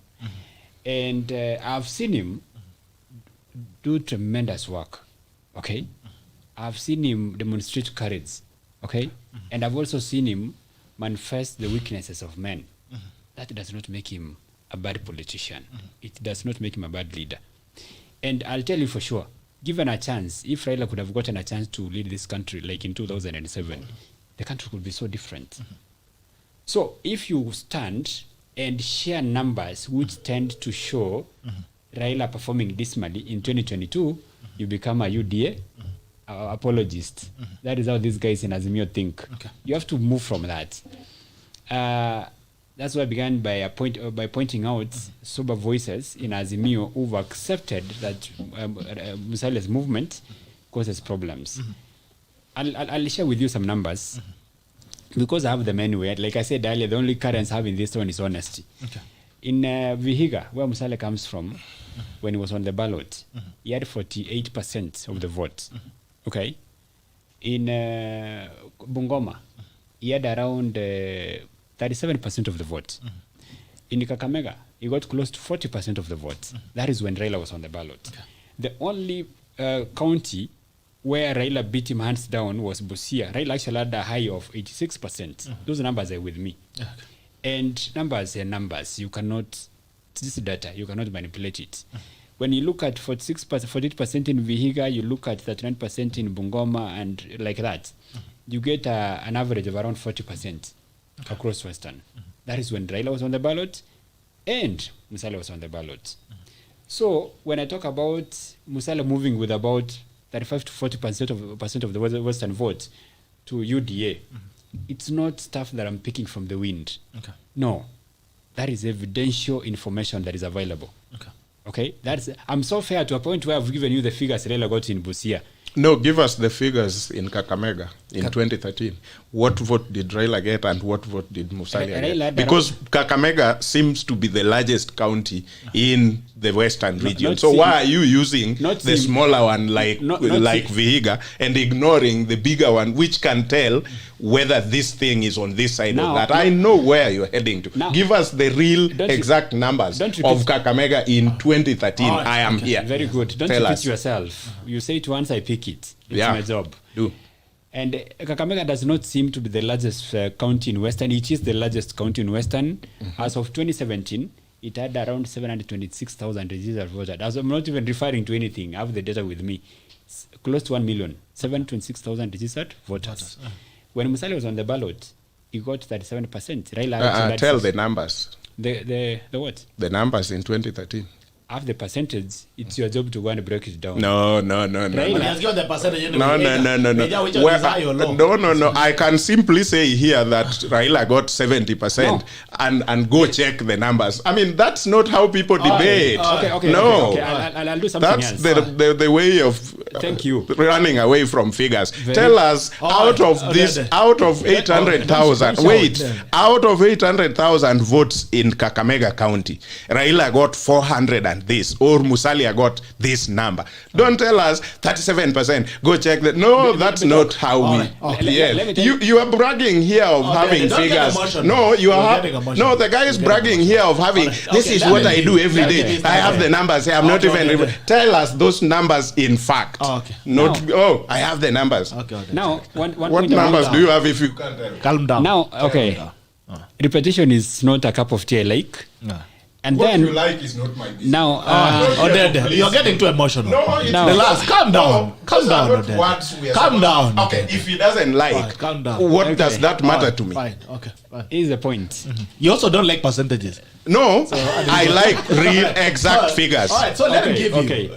Okay. I told you, Kakamega County has 726,000 as of 2017. Of course, we've had new registration. Musalia was not in the ballot in 2017. We are talking about Musalia versus Raila in Western. I'm talking. But if you are not on the page where we were, I must bring you back to that page. No. As of 2017. Because you want to run away. No. Okay. I am here waiting. No. As of 2017. You're not waiting. You're making noise. Okay. Yes. As of 2017, Kakamega had 726,000 registered voters. That number has gone up. When you go back to 2013, I don't have the exact figures, but it was around 50-something thousand registered voters. Okay. When you look at the voter turnout of Western, it was around 78%. If you do 78% of 558,000, you get the total turnout. You get Musalia's score of 37%, you have the numbers with you. If you cannot calculate, that is none of my business. The point I'm trying to make is this. The uniform percentage Musalia got in the entire Western, by the way, Musalia had around 474,000 votes nationally, of which the bigger portion was from his backyard of Western. Okay. The only county he won, I know, is Vihiga, but he did well in Bungoma. He did well in Kakamega. He had around 37%. Okay. The uniform, the average was around 40, between 37 and 40. If he can maintain that, okay, and then Wetangula brings in some support, 50% of the Western vote is gone to UDA. Okay. Whether you like it or not, those are numbers. In a matter of months, we'll see. Okay. Yes. Before you go, I would like to open up the calls for Bunge la Mwananchi in the next minute. 0779-800-010. The number is 0779-800-010. To skizze mambo ya. Then now we come to the current numbers as we move towards the elections on August 2022. What are the numbers as you're looking at the regions as well? Which regions are, which baskets are carrying which numbers? And as we move forward, once the alignments that you are seeing happening, who is likely to carry which numbers to their side? And what should we expect? Because the election is just a few months away from us, a few months of the elections. Kwa hivyo na kujua nambari ambazo nani atabeba nambari zake ziende pande gani, the elements that are happening. What do we expect? Who do we expect is going to carry the day in the next elections? We're going to come back to the current numbers, but meanwhile simu iko wazi 0779-800-010 0779-800-010. Bunge la Mwananchi liko wazi, nambari ni 0779-800-010. Haya, Roger kinasema niangalia hapa comments, waiting for the calls to come in. On Facebook, Rono Dixon Sambasa, good morning Gerald, watching from Kisumu. Cedric Liai, best analyst ever. Amos Bugo, tuned in from Nottingham City, York, United Kingdom. Peter Stanley, good morning. Edwin Kibregut, Arab morning. Gerald, tuned in from Eka Eldoret. Shwasante, Kipkimba Arab Lel, happy 2022 to the tackle team. Abonya Kapondi. Oka was Uru's strategy to contain Mudavadi and Weta with the help of Kalonzo and Gideon to eventually support Raila Odinga. Franklin Cheria following you from Nairobi. Well, good morning to tackle and all the tacklers. Welcome to 2022. Maniki James Njiru, watching from Rongai. Mwangi ex Muthoria. Hoch Weta, that's a hard tackle. Okay. Hemba Wanamusi ODEDE is tackling with that the fifth. Okay, the fifth son of Nalia. Coswas. Hi, Jambo. Good morning. Bunge la Mwananchi. Okay, Bunge la Mwananchi. Thank you, Mr. Bitoka. I'm Mark from Bungoma. Yes, sir. Mark from Bungoma. I've been listening about Mr. ODEDE there. Okay. So ODEDE claims that Wetangula never marshaled any vote from Bungoma County. Yes.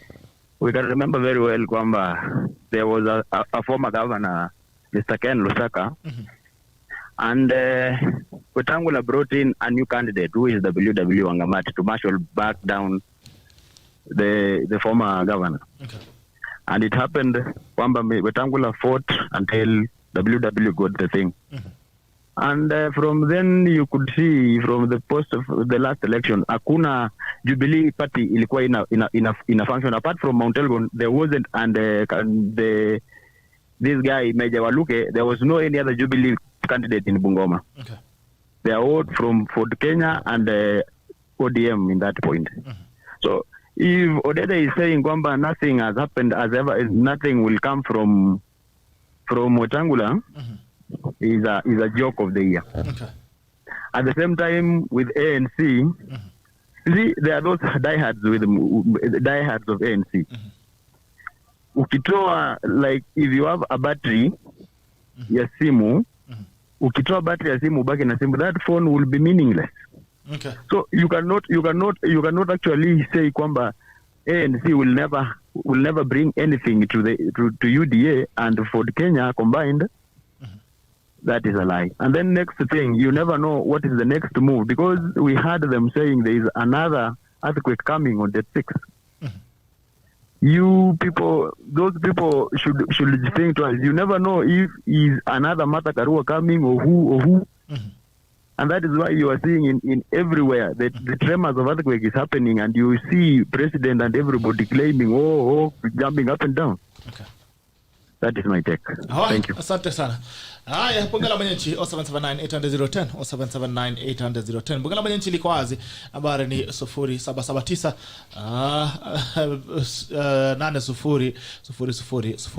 800-010 0779-800-010. Bunge la Mwananchi liko wazi, 0779-800-010.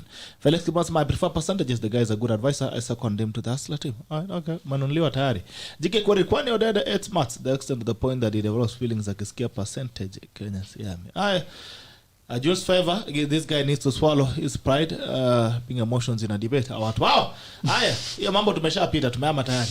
Tuendelee. Sasa I pulled the data with me. Okay. In Kakamega, Musalia actually had 30%, Raila had 64%. 64%. Yeah, you want to say 63 when it can be seen. Wachana na hiyo bana. I will stop that. It's 63.84. That is the exact number. Raila, there's no difference between 63.84 and 64. There is. 64. Okay. You can be rounding off if it makes you happy. In Kakamega, Musalia had 30.53%. I want to make that 30, not that one. In Vihiga, like I said, it was not 46 for Musalia, not 48 for Musalia, it was 49 for Musalia. Raila had 46.44. In Bungoma, in fact, I gave Musalia low. Musalia had 30.73%. This is 31. Raila had 52.83%. Okay? In Busia, like I said, Raila had 86, but when I share 85.62, which is 86. Musalia had less than 10, 8.42, that's 8%. So in Busia, that is basically a Luo county in Western. So when you look at that, when you look at the Kakamega numbers, you look at the Vihiga numbers, you look at the Bungoma numbers, and then there's another county called Trans Nzoia. Trans Nzoia is in Rift Valley. It's a divide of Rift Valley and Western. More of Western. Yes. Not Rift Valley. Now, when you do these numbers, what you get is an average of around 40%, 37 to 40% of the Western vote. Now, that is when Musalia was on the ballot and Wetangula was supporting Raila. Now, when you bring in Wetangula's support, as limited as it might be, you've heard what the caller just said. I'm giving the UDA move, the move of Musalia and Wetangula to UDA, a score of about 40 to 50%. It can be more. If you add the frustration that Musalia should have benefited from the support of Raila this time around, it can get to even 60%. Now, there's something else I was trying to explain earlier. How these numbers work out. When you look at Musalia, there is a very basic argument which can be made by a primary school kid on the streets, that Musalia does not command his base, so he cannot be supported for president. Some small guy was telling me it's a small river which joins what? A big river. He forgets you can find a big river from a mountain going down to a very tiny stream and it still joins it. People don't stretch the imagination. There is a way in which Raila can command his Luo Nyanza base so well, but still not be able to get the presidency. But then if he brings that support to Musalia, Musalia becomes a better candidate for president.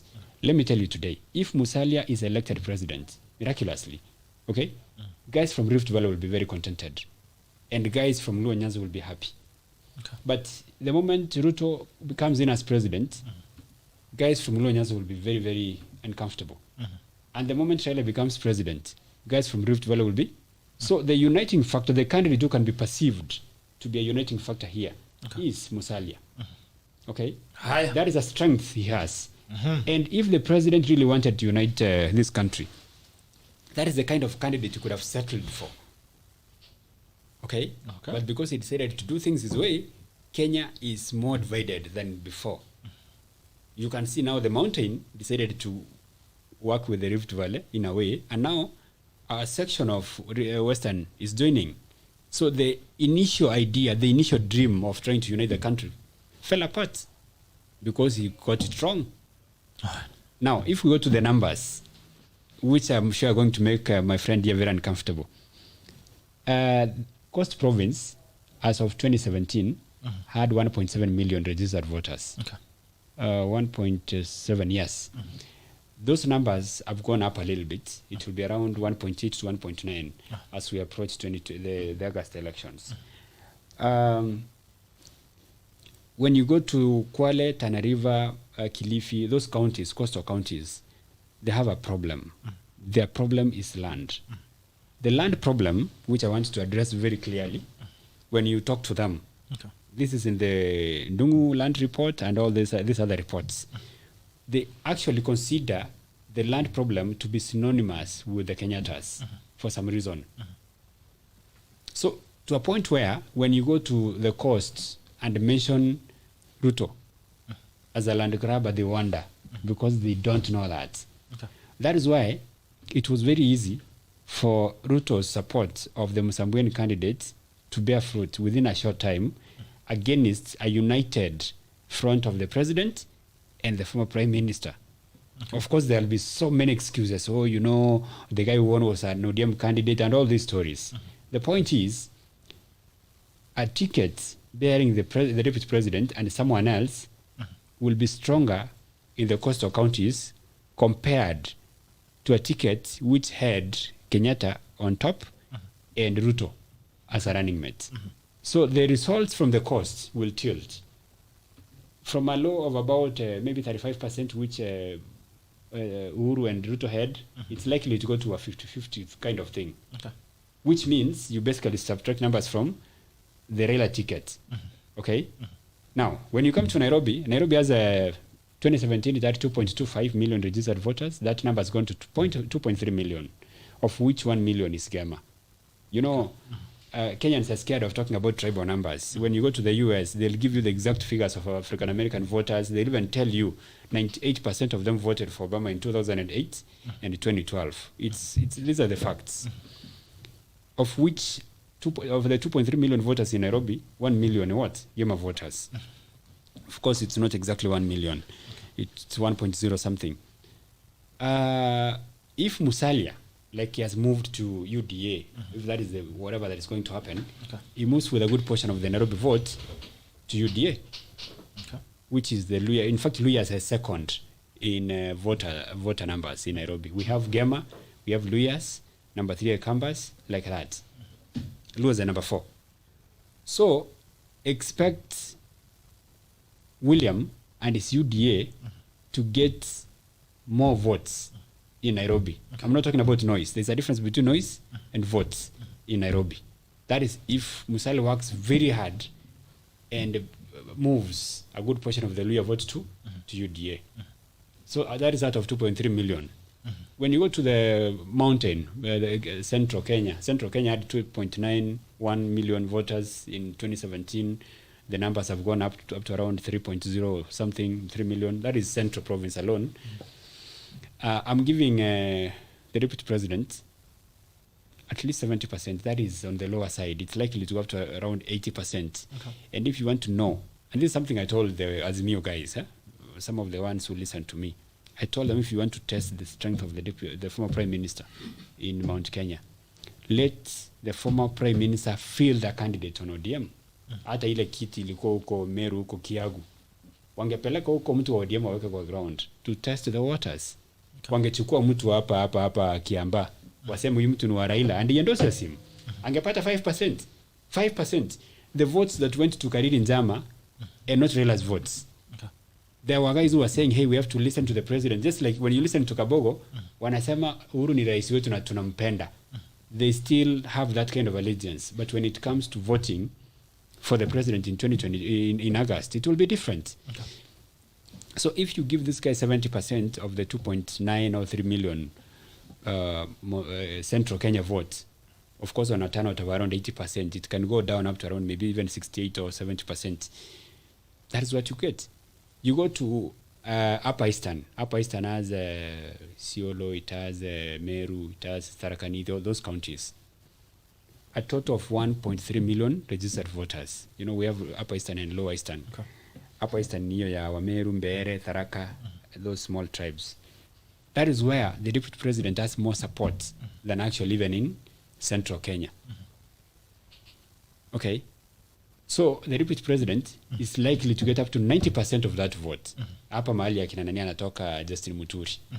Okay?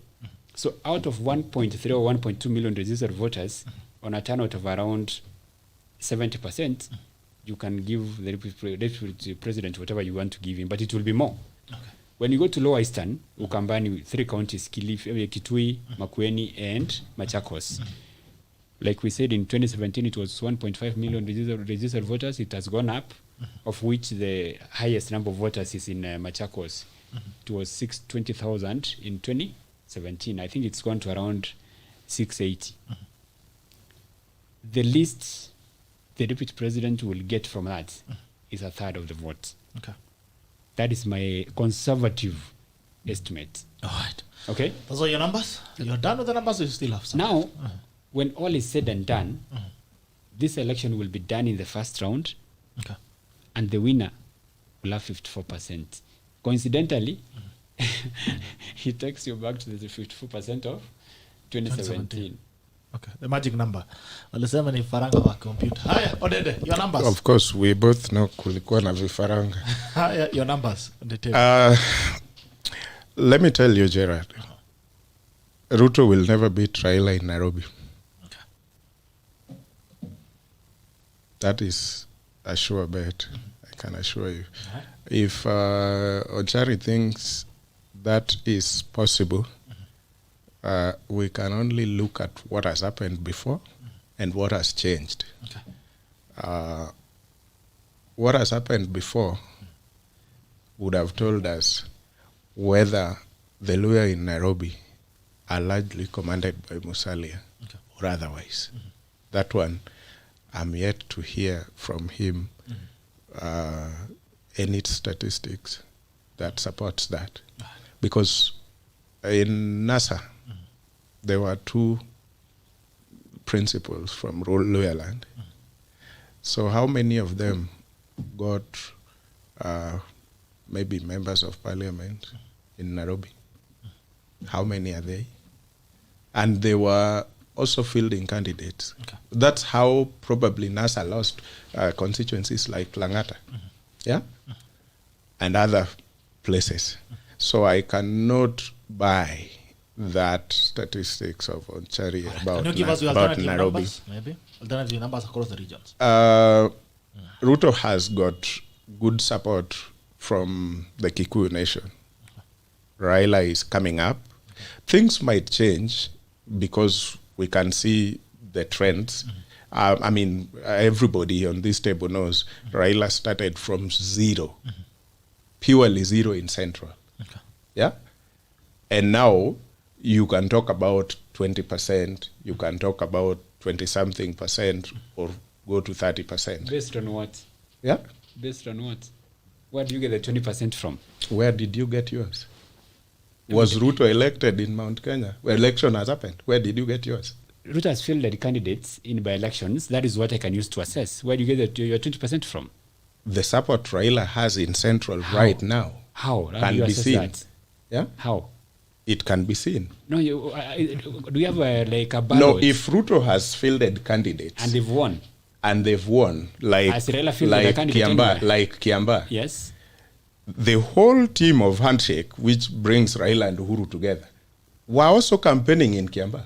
Did Raila... So why do you want to exclude Raila from that? From what? From Kiamba? Raila was in Kiamba. Did Raila field a candidate in Kiamba using ODM? No, he didn't use ODM. What but did who he- tells you that everything Raila is going to get in 2022 has to be ODM? Who told you that? The deputy president has a party called UDA. Instead of endorsing someone from a different party, he fielded a candidate. Wait. You're jumping in. Thank you. Just keep quiet. When you are calculating or tabulating Ruto's numbers, Yes. you are bringing what Musalia is bringing and other people. That is why you even say in Nairobi, with Musalia and blah, blah, I was listening very careful. So when it is Ruto, you are allowed to bring Musalia's numbers and Wetangula's numbers. But when it is Raila, we have to throw away Uhuru's numbers and everybody else. And how is that? Can that really be a debate? Gerald, are you getting it? Yes, I'm getting you. All right, Yes, is that allowed? And that is what you will boast around here telling us, oh, going to there. My friend, that is not, your statistics is just a political thing which is allowed. But if you brought, wait, why are you eating? Why are you eating? Odede is a nice guy, yeah? No, don't go to the nice me, you don't know me. So can we just stick to this? Let's stick to Because numbers. you brought all other numbers you wanted to give to William. Can you allow me to bring all the other numbers I want? Please bring. Yes. Please bring. So if you go to Kiamba Yes. and there is a by-election, and you are saying because the UDA candidate Kawanjiku won, and the margin was 49-51 or something like that, what makes you think? Because we all know that the entire handshake were behind Kariri Njama. Yeah? So the entire handshake means Uhuru, Raila, and all the people that supports them. So if that team got 49%, what makes you think Raila has no votes in Mount Kenya then? That's the question.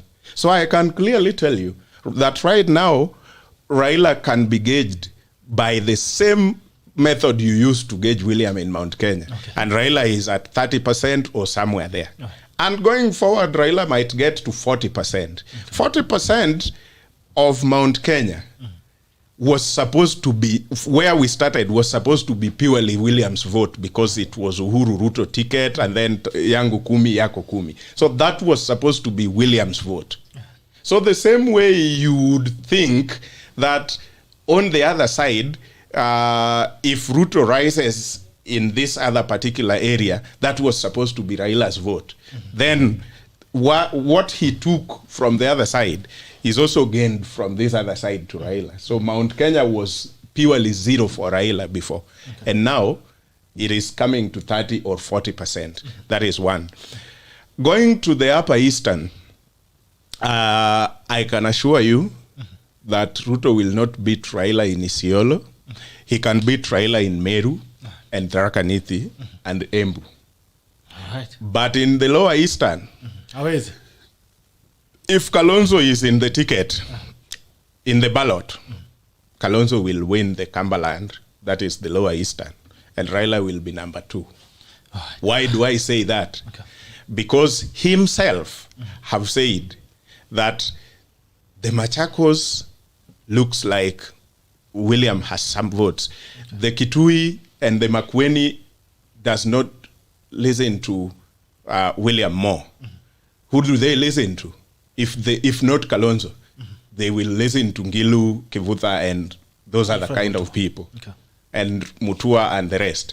That means Raila has a bigger vote in the Lower Eastern than William, if Kalonzo is not on the side of William. But if Kalonzo is on the side of William, definitely, no argument, William will carry the day in Lower Eastern. In the Coast, he's talking about Faisal winning Msambweni, and that means the vote has gone to William. I don't know. I doubt that a lot. Faisal himself came to run as an independent. He was not running as a UDA candidate. Then UDA came to support him. UDA had their candidate earlier. They realized they are not going to go anywhere with that. They dropped the lady and the other guy. They picked Faisal. Okay. We both saw the lady camping at Jubilee headquarters, insisting that she must be given the ticket. And then when the Jubilee Party, Secretary General Raphael Tuju and the Muradhes decided, I don't know how, that Jubilee is now not fielding a candidate in Msambweni, then Deputy President had to find someone to support. Okay. And then he went to support Faisal. Faisal was running the constituency, and Faisal had already made friends and had his personal votes that not Deputy President was going to give him. So it was only added. If that is an indicator that Msambweni has been taken by William, then we can clearly claim that Kisii has all been taken by ODM, because we went for a by-election in Kisii. Jubilee was in the ticket. Yeah. UDA was in the ticket. And ODM was in the ticket. Where did ODM reach? Clinched the whole thing, followed by Jubilee. I think UDA came way third. Yeah. So should that be enough for me to claim that Raila has the entire Kisii? I don't know. If the engineers of statistics looks at it like that, then I'm allowed to look at it like that. Yeah. I think they're indicators. They can if they are indicators, then they can also indicate for us. Yes, and I'm saying yes. They only don't indicate for one guy. We are 16 minutes past time. Anyway, so I would like to speak to some guy who has been here. He has called in several. If your number is beginning with 0775 and ends with 306, please, you can call in and give your contribution. There's another guy as well, 0756, that ends with 982. Well, if you still want to give your contribution, you can give your contribution. You can call in and give us your contribution on the Bunga la Mwananchi, ambayo iko wazi tukiendelea kufunga shughuli. Bunga la Mwananchi, jambo. Good morning. Bunga la Mwananchi. Good morning. Good morning to you. How are you? Hello. How are you, my boss? Sasa nasikia una kelele kidogo in the background. Naongea na nani? Unaongea na Honorable Masaki Samuel. Incoming Nairobi tena. Masaki, mambo vipi? Niko salama. Niambie Dadi. Ningependa kuchangia mjadala. Haya, changia mbio tukisonga. Kwanza pitisha salamu zangu kwa rafiki yangu ONCHARI na rafiki yangu anaitwa ODEDE. Haya, rafiki zako wamesalimika wote, ODEDE na ONCHARI. Naona ODEDE amecheka ni kama amewezi rafiki yake. Masaki ni rafiki yangu. Ajua anasema you can be somebody's friend but they have refused to accept your friendship. All right, proceed. So, it's good to work on substantive figures, and that I like what ONCHARI was talking about. Let's be very realistic in terms of the numbers that have been there and what this coalition between Ruto and Mudavadi and Weta is going to do. So, the issue of saying that the issue that ODEDE is talking about does not really amount to any significant change in terms of the voting pattern. Okay. And going forward, things are going to be very thick in this side of Azimio because they're working in terms of how they're approaching this campaign. It is more of just making noise. It's not strategic. They're not in terms of involving people. What they're doing is, even if you go to these town house meetings that they're doing, you find the same people they're moving around with in Nairobi. You see them in Murang'a, you see them in Nyeri. Even tomorrow, you see they're going to ferry people in Nairobi. To go to Nyeri. That does not amount to any significant change in terms of the voting pattern. All right. So, I will advise my brother ODEDE. It is too early. The train is already being fueled to move. It is very early for him to join the train. Okay. We move together. I can assure you that is not play. He rather walk. He rather area tembe mugu. Zingia kwa ndege. Kwa gari ya moshi. And you see one thing that signifies the change in terms of the voting pattern. You look at the recent by-election. That's what we are trying to argue on. That you cannot start giving us figures and the percentages of the 2017. Things have changed. There are so many formations which are coming up. So you cannot use that as a significant way of arguing that this thing is going to be like what happened in 2017. Those things have changed. The different people they're talking about, if you go to this election that has been going on, we didn't have any ODM that have come up strongly in terms of giving us a candidate for these elections. We have only have UDA and Jubilee. So, and UDA has shown very significant performance in terms of giving us the proper clear way forward in terms of what is going to happen in the future. Right. So let's be very realistic in terms of the argument and try to give us the numbers. I want ODEDE to give us the statistics. Let him not drive a lot of emotion in this argument. Okay. Let him give us the statistics. All right, Masaki. Jambo. Good morning. Good morning to you, sir. Very quickly. Yes, good morning, Gerald Bitoko. Paul, we've missed your call several times. Please proceed very quickly. We are past time. Okay, I'm Cosmas. Yes, Cosmas, Nembe. And I would like to differ with ODEDE on matters of the statistics. Okay. When we are based on the statistics, let's start with the Rift Valley region. Okay. For the William Ruto will have a score of 4.5 million, will scoop it away. Okay. 4.5 million in Rift Valley? Is it there? Yeah. I allow you to differ. If that is it. Are we at 4.5 already? I doubt. In 2017. I'm very sure. Okay. 4.69. 4.69 million is right. Okay. All right. And the numbers have gone up now. It's right. Yes, Gerard. And for Raila, we will have a score of just 500,000 votes. For the cost, William Ruto will have a score of 0.7 million votes. And for Raila, it will be 1.1 million votes. Okay. On the central, it will be 3.2 million votes. And for Raila, 1.3 million votes.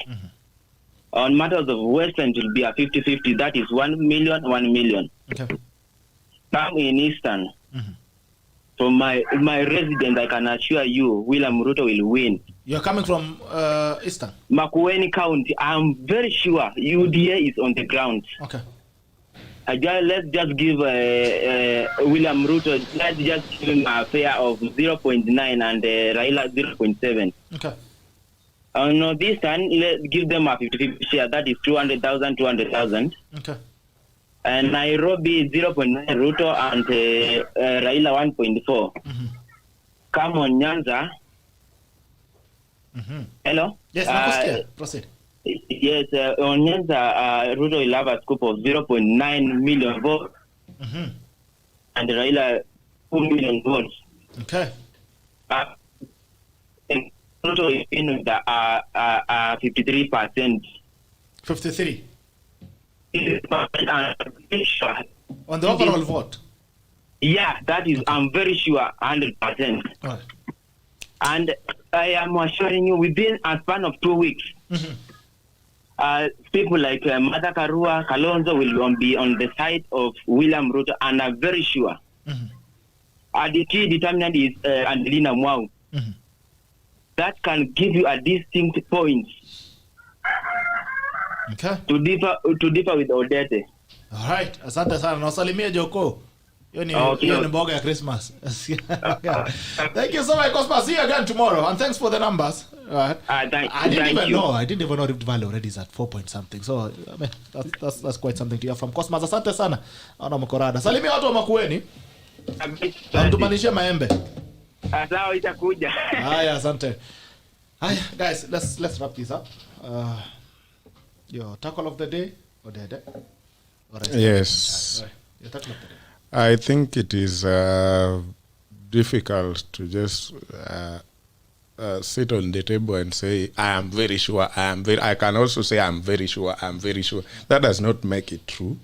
You can be sure of many things, which none of them comes. If you're talking about Rift Valley, you're talking about Samburu, you're talking about Kikuyu in Rift Valley, you're talking the Nakurus, you're talking about Masai, Kajiado, Narok, you're talking about so many other things. Okay. And to say you're a statistician and pick that and say, this is William Ruto, I don't know. If that is what they teach in statistics classes, I don't want to go to that class. Yeah, because if you go to Rift Valley, the Maasai have their issues.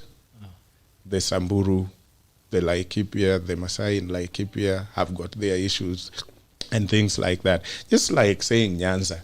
I mean, when you're in Nyanza, the way the Luo nation would look at things probably is way different from what Kurias are thinking and what Kisis are thinking and any other tribe in Nyanza. But to say, Nyanza is now 3 million, that's Raila. Go to this place. I am very, very sure I am. How is that, I mean, even helping anyone? That's what I can say. Then the last thing, my tackle of the day, would go to young people, of course. Yeah. And young people think that because they are not involved in politics or they are not concerned with politics, so politics is not concerned with them. Yeah. It's a lie. Politics is going to deny you everything, or politics is going to give you everything. Go out, get your vote ready. And go to the ballot. You will be alone behind some curtain or box. Tick the boxes of the people you think will be able to give you everything. And then deny the other person you think is not able to give you everything. But remaining at home does not make it better. Yeah. It makes it worse because you're only leaving a chance for people who have taken their side. So what if you don't like the side they have taken? What if you don't like the side I've taken and you're leaving me with the ballot alone? I'm going to decide for you. So young people who are watching and listening, go out, make your choice. And that choice is made now by going out to get your vote. In August, we're only confirming. But the choice is made now. The choice to go out and get the vote is the real choice. Because on August, you will never make any choice if you never made a choice today to go out and take register as a voter. Thank you. Asante sana.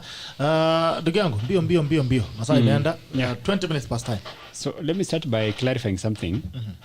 When my friend said that we can pick what the UDA candidate got in ONCHARI as a potential reflection of what William will get, actually I'll say the answer is yes. Okay. The ODEDE candidate, OYIEYO, won with 30%. The Jubilee candidate, 27%. And the UDA candidate, 26%. Of course, there was an issue with the UDA and the Jubilee candidate. It was very close, a difference of around 10-15 votes. Okay. The deputy president is likely to get between 25 and 35% of the Kisii vote. Okay. What the UDA candidate got captures that percentage. Right. That is what it is. Okay. Number one. Number two, statistics. That is why we don't, especially the people who went to class and studied research methods. You use evidence that can be verified. It does not have to be direct, like in the case of by elections, but it's something you can substantiate. You cannot say, I am sure, if you don't have those numbers. Okay. And bringing emotions to analysis does not help. Okay. You get to learn from what mistakes you've made. You get to learn from what others have done successfully, okay. Also what they've not done successfully. And at the end of the day, you know, Kenya is the only country we have. And Raila is a patriot, Ruto is a patriot, Musalia is a patriot, and they're citizens and they're Kenyans. Whoever becomes president becomes president. How you judge patriot, we don't know. Anyway, go ahead. Yeah, I want to call that small-time politics. These guys are patriots. They've offered, they volunteered to run for president because they believe they want to take this country somewhere ahead. Okay. Whether they mean that or not, or whether they have the capacity or not, is for Kenyans to decide. I wish the former Prime Minister well. I wish him good health. If he becomes president, that will be good. I wish the Deputy President good health. He is a very gifted politician. So far the best this country has seen in a long time. Very energetic, and he thinks on his feet. If he becomes president, that will be a fulfillment of his desire. Good. If Musalia becomes president after he gave us the earthquake on Sunday, good. We're with him. He's very sober. Okay. He understands where this country needs to be in terms of economic development.